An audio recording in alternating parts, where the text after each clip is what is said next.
أعوذ بالله من الشيطان الرجيم.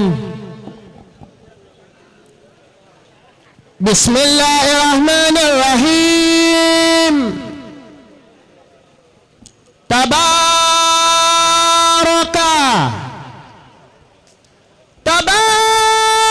الذي بيده الملك وهو على كل شيء قدير. الذي خلق الموت والحياة ليبلوكم أيكم أحسن عملا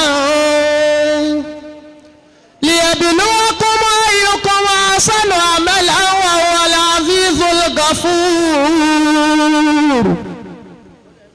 الذي خلق 7 سماوات طباقا ما ترى في خلق الرحمن من تفاؤت فارجع البصر هل ترى من فتور ثم ارجع البصر كرتين ينقلب إليك البصر خاسئا وهو حسير. بسم الله الرحمن الرحيم.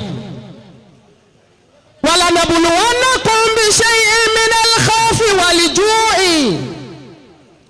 ونقص من الأموال والأنفس والثمرات وبشر الصابرين الذين إذا أصابتهم مصيبة قالوا إنا لله وإنا إليه راجعون. أولئك عليهم صلوات من ربهم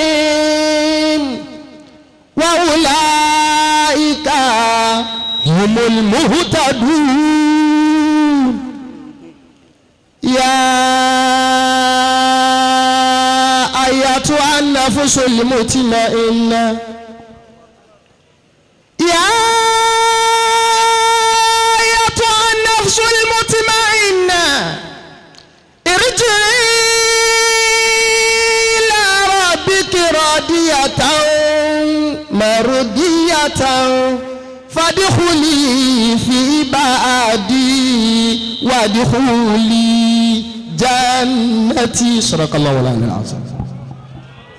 Àlùfáà oníwìrìdì káwọn náà máa bọ̀ kí ìfarabalẹ̀ náà wà dáadáa. Àfáàgbà Sheikh Saliu Tuwo, àfáàgbà oníwàrà hafizahullahu wa nasara. Ọlọ́run jẹ́ máa wà dáadáa. Bismillah.